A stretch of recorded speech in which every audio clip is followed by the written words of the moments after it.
Well, spring is here, and Easter is one of the biggest Christian holidays. In this month's Hometown History, Kim Vickers takes a walk through the oldest church in Augusta.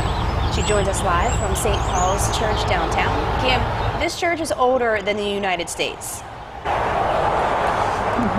Well, Barkley, that is true. St. Paul's Church was established in 1749. That's 25 years before the signing of the Declaration of Independence. Now, I want you to just take a minute and close your eyes and just try to imagine what Augusta looked like back then. A very small town, towering trees everywhere, a great flowing river, and a tiny little church on the corner of what was known then as Fort Augusta.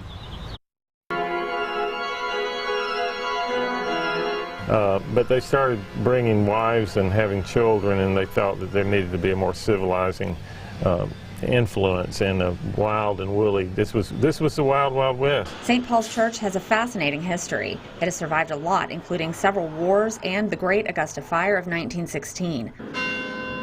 One story about the fire is that a man rang the bell until the fire burned through the rope, sending the bell crashing down. The church's rector, Father Eric Biddy, says the quick thinking of the people of the church is the reason they have some of the artifacts they have today.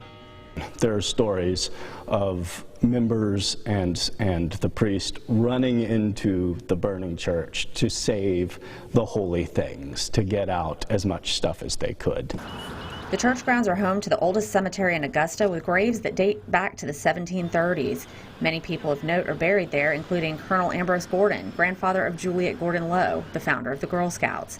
The remains of Colonel William Few, one of Georgia's signers of the Constitution, reside at St. Paul's. Perhaps most interesting, the remains of a man named Robert Forsyth. The one on my left is Robert Forsyth, who was a federal marshal, and he was the first federal marshal that was killed in the line of duty in the United States. Judge Ashley Wright grew up in this church. There was a recent conflict in the church about some of its history, but she says there's one thing that is helping them move past it. That the people here are all trying to live according to God's will and God's word, and that none of us are perfect.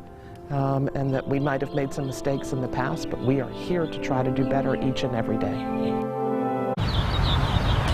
Now, with all of this history, you would think that there would be some ghost stories around here, but much to my disappointment, nobody seems to have heard of any.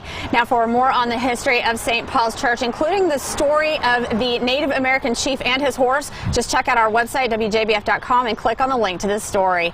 And hey, Augusta, that's just part of your hometown history. Live in Augusta, Kim Vickers, WJBF, News Channel 6.